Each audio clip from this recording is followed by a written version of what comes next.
सिंह और आप सबका स्वागत है हमारे चैनल पर। इस वक्त की सबसे बड़ी खबर, प्रधानमंत्री नरेंद्र मोदी ने सर्वदलीय बैठक में चाइना को खुली चेतावनी दी है। और जिस तरीके से पूरी दुनिया की नजर सर्वदलीय बैठक में थी, उसमें प्रधानमंत्री नरेंद्र मोदी ने जिस तरीके से कहा कि मैं आप सबको आश्वस्त करना चाहता हूं कि हमारी सेना देश की रक्षा के लिए कोई कसर नहीं छोड़ रही है। डिप्लोमेटी हो, एक्शन हो, काउंटर एक्शन हो, जल थल नभ में हमारी सेनाओं को देश की रक्षा के लिए जो करना है वो कर रही है। और उसके साथ उन्होंने कहा कि आज हमारे पास ये कैपेसिटी है कि कोई भी हमारी 1 इंच जमीन की तरफ आंख उठाकर नहीं देख सकता।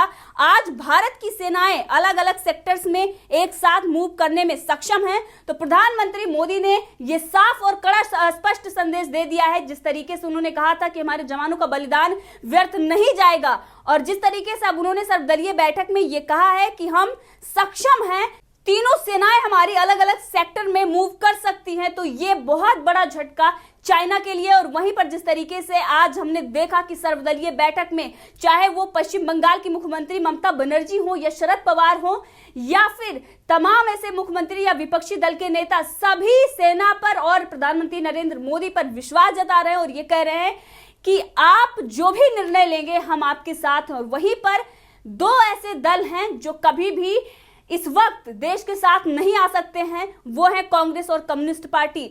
और जिस तरीके से सोनिया गांधी ने सवाल उठाया, उन्होंने कहा क्या सरकार इसको खुफिया विफलता मानती है, उन्होंने उस पर भी जवाब दिया। रक्षा मंत्री राजनाथ सिंह इस पर उन्होंने फौरन जवाब दिया और कहा ऐसा कुछ भी नहीं है जिस तरीके से ये सवाल उठाए जा रहे हैं, क्योंकि जिस तरीके से हमारे सेना के जवानों ने वहां पर पलटवार की और ये जो कुछ भी हुआ वो कांग्रेस की ही देन है। जिस तरीके से कांग्रेस ने पहले समझौता कर रखा था और आज सोनिया गांधी सवाल उठा रहे हैं, तो ये देखने वाली बात होगी कि आज पूरा देश एकजुट है सिवाय कम्युनिस्ट पार्टी के और कांग्रेस के। तो कांग्रेस का मंसूबा यहाँ पर क्या है और जिस तरीके से आज प्रधानमंत्री मोदी ने बहुत बड़ी बात कही है, ये देखने वाली बात होगी कि किस तरीके से उन्होंने पहले भी कभी ऐसे डायरेक्टली चाइना को कभी कोई मैसेज या फिर कुछ नहीं बोला, लेकिन आज उन्होंने सर्वदलीय बैठक में कहा कि निश्चित तौर पर चीन द्वारा एलएसी पर जो कुछ किया गया उससे पूरा देश आहत है, आक्रोशित है। ये भावना हमारी इस चर्चा के दौरान भी आप सबके माध्यम से बार बार दिखाई दी है। तो ये प्रधानमंत्री मोदी का बहुत बड़ा बयान है और इसी विषय पर चर्चा के लिए हमारे साथ है राजनीतिक विश्लेषक पवन त्यागी। सर, आपका बहुत बहुत स्वागत है हमारे चैनल पर।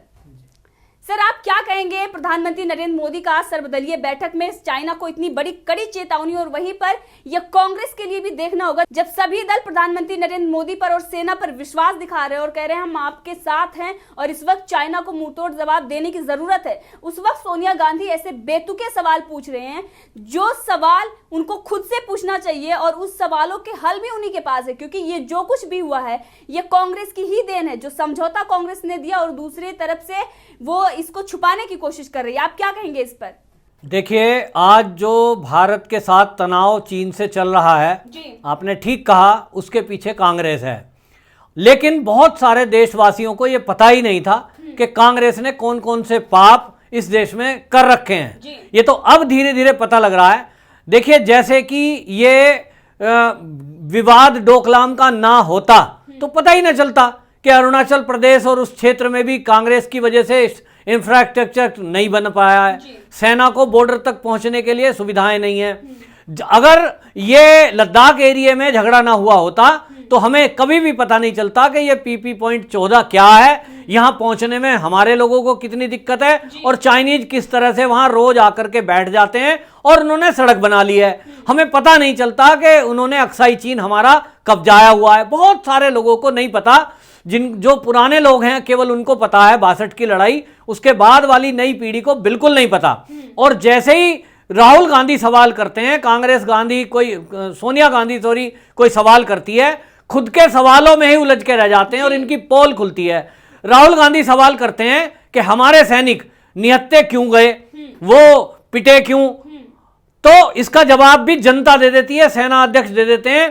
पता लगता है कि ये तो कांग्रेस ने ही समझौता किया हुआ है।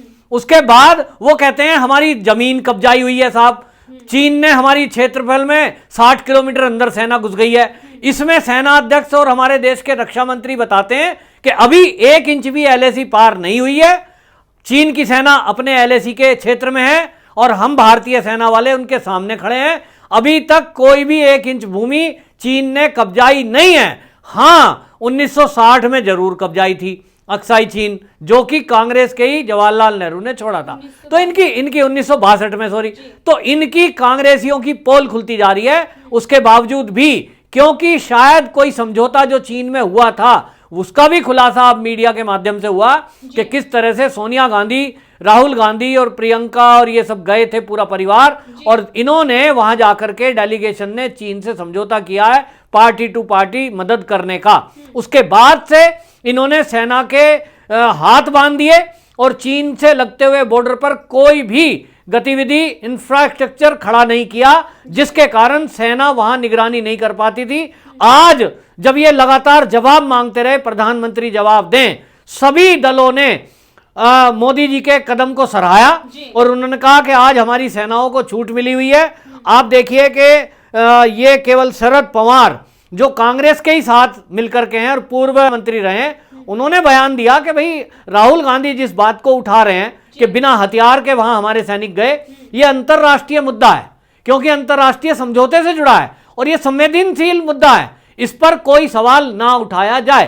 तो कम से कम राहुल गांधी अपने दलों से ही सलाह कर लेते, क्योंकि पूर्व रक्षा मंत्री हैं और अनुभवी हैं, पहले उनसे पूछ लेते कि भाई मैं सवाल उठाऊं कि ना उठाऊं।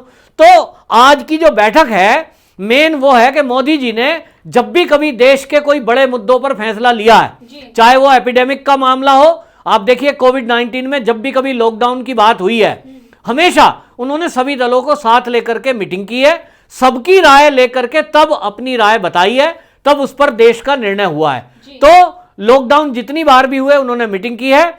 इस मीटिंग से एक बात तय है, चाइना को जो संदेश जाना चाहिए कि मोदी जी अब कुछ बड़ा करने वाले हैं जी, और उसमें क्योंकि पूरा देश उनके साथ है। यही मैसेज इस मीटिंग से गया है कि चाहे सोनिया गांधी और सीताराम येचुरी वो चाइना के एजेंट के तौर पर भारत में काम करते हैं, लेकिन आज की मीटिंग में सोनिया गांधी भी ये कह रही है हमें अंधेरे में रखा है। ये मीटिंग 4-6 तारीख को हो जानी चाहिए थी, 5-6 तारीख में। तो सोनिया गांधी ने भी ये नहीं कहा आज की मीटिंग में, जो बिल्कुल सोशल मीडिया में और मीडिया में आ चुकी है, कि भाई आप चाइना पे अटैक ना करो। तो कम्युनिस्ट पार्टी जो है वो हमेशा सवाल उठा रही है, वो कांग्रेस और ये दोनों एक भाषा बोल रहे हैं, लेकिन कम्युनिस्ट इस देश में बैठे हुए कह रहे हैं कि इस जो ये तनाव है चीन के साथ, इसके पीछे अमेरिका है। तो यूएस पर सवाल उठा रहे हैं, वो उनकी पुरानी आदत है। आप देखिए पहले भी जब 62 का युद्ध हुआ तो ये कम्युनिस्ट दल तो चीनी सैनिकों का स्वागत कर रहे थे और सैनिकों के लिए इन्होंने ब्लड नहीं दिया। ये कह रहे हैं कि चीन नाराज हो जाएगा। तो इनका रुख ऐसा है दो दलों का, जैसा आपने कहा, बाकी सभी दलों का एक सुरमर मोदी जी के साथ मिलकर के उन्होंने सुर मिलाया और उन्होंने कहा कि हम सरकार के साथ हैं और सख्त कदम उठाना चाहिए। समाजवादी पार्टी के जो राम गोपाल यादव, उन्होंने कहा कि ये जो चीन से आयात सामान हो रहा है इस पर 300% इंपोर्ट ड्यूटी बढ़ा देनी चाहिए। तो इसलिए उन्होंने कहा कि बहिष्कार चाइना का जो काम चल रहा है इस पर भी काम हो सके। और इन सारे मीटिंग में जो आज आए हैं इसके मतलब तो केवल एक ही है कि अब चीन के विरुद्ध कुछ बड़ा होने वाला है, जिसका इशारा मोदी जी ने आज ही की मीटिंग में संदेश देते हुए बोल दिया कि राष्ट्रीय सुरक्षा के लिए हमारी भारत की सरकार और सेना अपने इंफ्रास्ट्रक्चर को रोकने वाली नहीं है। जो भी जरूरत होगी उस पर काम किया जाएगा और हमने हमारी सेनाओं को खुली छुट्टी दे दी है कि वो तीनों सेनाएं जब चाहें जैसे चाहें वो मुकाबला कार्रवाई कर सकती हैं, मुकाबला कर सकती हैं। अब ये सेना के ऊपर छोड़ दिया है। ये पहली बार है कि सरकारों ने, मोदी सरकार ने खुली छूट सेना को दी है और अब उसमें आज की सर्वसम्मति की जो बैठक हुई है, सर्वदलीय बैठक जो हुई है, सर्वदलीय बैठक में सबका एक मत आने के बाद सरकार को और मजबूती मिली है। और वहीं मोदी जी ने कहा कि इसका संदेश पूरे विश्व में जाएगा कि भारत के साथ सभी दल चीन के मुद्दे पर एक मत हैं और चीन के विरुद्ध कार्रवाई करने के लिए सरकार के साथ खड़े हैं। जी बिल्कुल सही कहा आपने। शिवसेना जो कांग्रेस के साथ गठबंधन सरकार में है, लेकिन वो किस तरीके से कहती है कि प्रधानमंत्री हम आपके साथ हैं, हमारी भावना आपके साथ है और हम अपनी सेना और उनके परिवारों के साथ हैं। भारत शांति चाहता है, लेकिन इसका मतलब ये नहीं है कि हम कमजोर हैं। चीन का स्वभाव विश्वासघात है। भारत मजबूत है लेकिन मजबूर नहीं है। हमारी सरकार की क्षमता है आंखें निकाल कर हाथ में दे देना। तो जिस तरीके से उन्होंने प्रधानमंत्री नरेंद्र मोदी पर विश्वास जताया और सेना पर विश्वास जताया, तो यहाँ पर ये देखने वाली बात होगी कि इस वक्त कांग्रेस किस तरीके से सवाल पूछ रही है। और वहीं पर बात करें, बाकी सारी पार्टियां प्रधानमंत्री नरेंद्र मोदी के साथ है और हमारे सेना के साथ है, पूरा देश उनके साथ खड़ा है, सिवाय इन दो पार्टी, एक कम्युनिस्ट की बात करें, दूसरी कांग्रेस की। ममता बनर्जी पश्चिम बंगाल की, जो हमेशा उनकी केंद्र से नाराजगी रहती है, लेकिन इस वक्त वो प्रधानमंत्री नरेंद्र मोदी के साथ हैं और वो देश का भला चाहते हैं। ये देखने वाली बात है कि देश को एकजुट होने की जरूरत है। उस वक्त तो कौन देश के साथ खड़ा है और कौन इस वक्त देश के दुश्मन के साथ खड़ा हुआ है। सर, इस पर आप क्या कहेंगे? बिल्कुल ठीक कहा आपने कि इस समय पूरा देश इसी मुद्दे पर नजरें गड़ाए हुए है और पूरा देश, जैसा कि मोदी जी ने कहा कि इस लद्दाख के मुद्दे पर जो घटना हुई है, हमारे 20 जवान शहीद हुए हैं, पूरा देश आक्रोशित है। तो ऐसे में सभी नेताओं के बयान और सभी नेताओं का रुख, सभी पार्टियों का जो चाल और चरित्र, ये पूरी देश की जनता देख रही है बारीकी से और उसको समझ रही है। कड़ाई से इसका सोशल मीडिया पे जवाब भी दिया जा रहा है। जो भी इस समय देश के विरुद्ध बोल रहा है या कुछ बोलने की करने की कोशिश कर रहा है, आप देखिए उसका तुरंत विरोध हो रहा है। मोदी जी ने आज की मीटिंग में कड़ा संदेश जो पाकिस्तान को भी दिया है और साथ के साथ चाइना को, क्योंकि चाइना का जो मुख पत्र है वो हमेशा धमकी भरे लहजे में भी कई बार बात करता है, कभी समझौते के। वो कह रहा था, कल के उन्होंने अपने लेख में लिखा कि अगर भारत ने चाइना पे चढ़ाई की तो उसको 3 देशों से लड़ाई करनी पड़ेगी, पाकिस्तान और नेपाल और चाइना। तो वो 3 मुकाबले करेगा। इस पर आज मोदी जी ने अपना स्पष्ट कर दिया रुख और उन्होंने कहा कि पीओके हमारा है। ये आज की मीटिंग में उन्होंने कहा कि पाकिस्तान के कब्जे वाला पीओके हमारा है। विदेशों में रह रहे लोग वहां उनसे संपर्क साधें और पता करें कि वहां जो लोग रह रहे हैं उनकी क्या स्थिति है। उन्होंने कहा बलूचिस्तान पाक भूल जाता है कि वो अपने लोगों पर बलूचिस्तान में लड़ाकू विमानों से बम बरसाता है और अब समय आ गया है कि बलूचिस्तान और पीओके पर हो रहे अत्याचारों का जवाब देना होगा। ये एक संदेश है पाकिस्तान के लिए भी कि पाकिस्तान, जो तुम सोच रहे हो कि अगर चाइना के साथ मिलकर के हमला करोगे तो आपका भी कड़ा मुकाबला करने के लिए सेना भारत की तैयार है और सरकार ने अपने इरादे स्पष्ट कर दिए। मोदी जी हर बड़ा काम करने के पहले थोड़ा सा हिंट देते हैं, जो उन्होंने आज दे दिया है। इसका मतलब साफ है कि चाइना का अक्साई चीन के साथ साथ पीओके पर भी प्रहार होने वाला है।